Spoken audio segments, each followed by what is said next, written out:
नमस्कार दोस्तों चलिए आज एक और शख्सियत को याद कर लें। और शख्सियत ऐसी जिसका जन्मदिन भी है और उसके साथ साथ सबसे बड़ी बात यह है कि एक विदेशी होते हुए भी वो हम स्वदेशियों से ज़्यादा हमारे लिए काम कर गया। और जब भी कभी राम कथा की बात होती है हमारे देश में, राम मंदिर को लेकर तो बहुत कुछ होता है। रामायण के बारे में भी चर्चाएं हो जाती हैं, सुंदरकांड का पाठ भी रख लिया जाता है कि लेकिन राम कथा का जो मर्म है उस पर जो सबसे बड़ा शोध कार्य है मित्रों, वो किसने किया? अगर आपसे सवाल पूछा जाए तो जवाब आपको एक ही है, जवाब आपके पास भी होगा और ये जवाब आपको मिलेगा भी, जहाँ भी तलाश करेंगे जवाब एक ही मिलेगा और वो शख्स है फ़ादर कामिल बुल्के। फ़ादर कामिल बुल्के के बारे में ये कहा जाता है कि राम कथा की जो व्याख्या या उसको सिलसिलेवार पिरो देने की जो बात थी, वो जो फ़ादर कामिल बुल्के ने की, ना उनसे पहले कभी हुई थी और ना अब तक हो पाई है।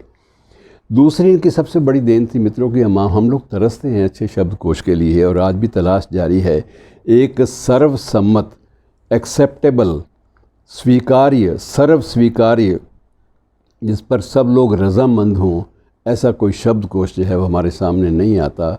और विशेष रूप से अंग्रेज़ी और हिंदी के संदर्भ में, हिंदी दिवस भी इन दिनों, हिंदी का भी वो जब श्राद्धों के दिन होते हैं तो हिंदी का श्राद्ध भी क्रम से शुरू हो जाता है। लेकिन अब क्या करें, भाषा के बारे में गंभीरता नहीं है, लेकिन जिस गंभीरता के साथ फ़ादर कामिल बुल्के ने किया उसके लिए उनका अभिनंदन भी किया जाना चाहिए, उनको याद भी किया जाना चाहिए। मित्रों, आज भी फ़ादर कामिल बुल्के की डिक्शनरी जो है, अंग्रेज़ी हिंदी शब्दकोश, वो सबसे ज़्यादा प्रमाणिक भी मानी जाती है और सबसे ज़्यादा प्रयोग में लाई जाने वाली डिक्शनरी के रूप में भी उसकी एक महत्व जो है उसका स्थापित हो चुका है। आज आपको हर पुस्तकालय में, हर विश्वविद्यालय के पुस्तकालय में या हर शोधार्थी के पर्सनल लाइब्रेरी में आपको ये किताब ज़रूर मिल जाएगी फ़ादर कामिल बुल्के की, और वो है अंग्रेज़ी हिंदी शब्दकोश। और तीसरी बड़ी बात ये थी कि ये शख्स बुल्गारिया का था, जन्म यहाँ नहीं हुआ इस धरती पर, वहाँ से श्रीमान जी चले आए और आए थे धर्म प्रचार के लिए, ईसाइयत के, लेकिन यहाँ आकर बिल्कुल सारी चीज़ें भूल गए और धर्म पीछे छूट गया, मज़हब पीछे छूट गया, धर्म प्रचार का सिलसिला भी छूट गया और इस देश की मिट्टी के साथ ऐसे जुड़े कि लोगों ने कोशिश की कि इनका नाम ही बदल लें, लेकिन उनका नहीं, पहचान बनी रहनी चाहिए आदमी की। और ये बात भी आने वाली पीढ़ियाँ आपको बताएंगी कि एक विदेशी व्यक्ति आया और उसने इस देश की जो खिदमत, जो भाषा की दृष्टि से की है, जो सांस्कृतिक कल्चरल दृष्टि से की है, वो अद्भुत है। और इस बंदे ने, आप अंदाज़ा लगाइए कि इनकी डिक्शनरी जो है कितनी बिकी, आप अंदाज़ा लगा सकते हैं? शायद नहीं। इनका एक शोध संस्थान इनकी स्मृति में बना हुआ और ये 1987 तक ज़िंदा रहे। उसके बाद गैंग्रीन से इनका दिल्ली में देहांत हुआ था। और फ़ादर कामिल बुल्के का एक पूरा जो संस्थान है उसका सारा का सारा खर्च एक ही पुस्तक, उनकी जो शब्दकोश है, उसकी कमाई से, उसकी अर्जित जो आय थी, उससे पूरा का पूरा संस्थान चलता रहा। आप अंदाज़ा लगाइए आदमी कितना ज़हीन होगा और उसको तैयार करने में कितना वक्त लगा।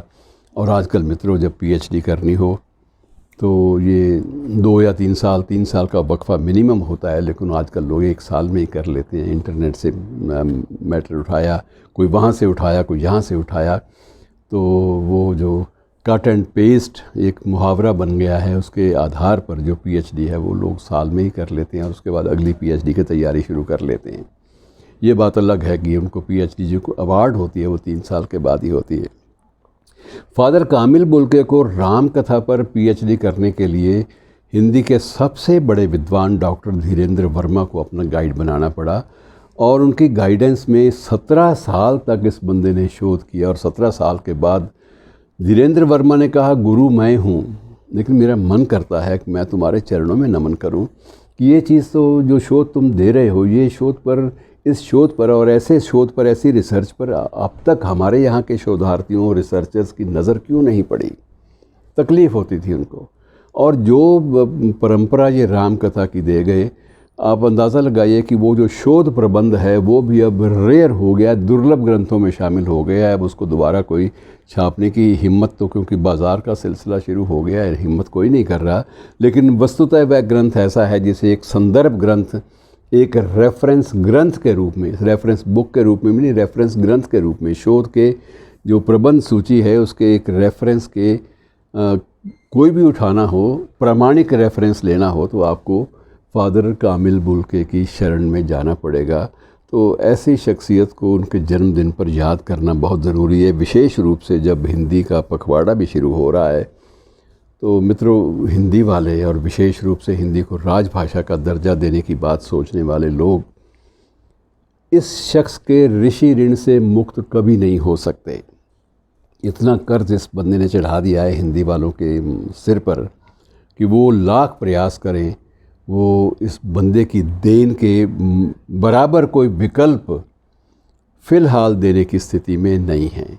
तो ये चीज़ें बड़ी अजीब लगती हैं कई बार, लेकिन ये सुखद भी होता है कि, और फ़ादर कामिल बुल्के से मुझे सिर्फ़ उनके दर्शन करने का और एक छोटा सा लेक्चर सुनने का सौभाग्य 1980 में मिला था, दिल्ली में ही, क्योंकि ये दिल्ली यूनिवर्सिटी में ही पढ़ाते रहे। उसके पहले रांची में बहुत इनका वक्त बीता। तो उस वक्त इन्होंने एक बात कही थी कि जब मैं राम कथा का, जब भी मैं उस पे शोध का जब चैप्टर अपने पूरे करने में लगा हुआ था, तो बार बार मेरे सामने कई जगह पर तुलसी आके खुद खड़े हो जाते थे कि ये यहाँ गलत है। और वो स्वयं कहते हैं कि आप इसे कल्पना मानिए, मैं ये नहीं कहता कि तुलसी ने अवतार लिया या साक्षात रूप से मेरे सामने आए, लेकिन मुझे लगता था कि तुलसी बार बार मुझे टोकते हैं कि यहाँ तुम्हारा रेफरेंस गलत जा रहा है। और जिस तरफ संकेत मिलता उधर देखता तो मुझे अपनी जिज्ञासा की शांति की दिशा मिल जाती। तो ये बहुत बड़ी बात होती है। और कहते हैं वाल्मीकि के बाद अगर तुलसी ने अगर रामायण दी है, रामचरितमानस दिया है, और उसके बाद बहुत सारी, हालांकि कुल 300 के लगभग रामायणें लिखी गई हैं, लेकिन वो कहते हैं कि जो इन लोगों में थी लगन की भावना, डूबने की भावना, डूब कर लिखने की भावना, क्रिएटिविटी की, वो अन्यत्र दुर्लभ है। और इसलिए नहीं कि इनके लिए राम भगवान थे, उन्होंने कुछ एक सामाजिक लकीरें, मर्यादाएं, उनके एक सांचे तैयार कर रखे थे और उन सांचों में अपने महानायक की प्रस्तुति करते थे, इसलिए वो लोग बड़े बन गए। और फ़ादर कामिल बुल्के भी इसलिए बड़े बन गए कि उन्होंने अपने प्रेरणा बिंदुओं को इस लय से, इस पद्धति से चुना कि आज भी उनके सामने नतमस्तक हो जाने का मन करता है। तो ऐसी महान शख्सियत को प्रणाम। शुक्रिया दोस्तों।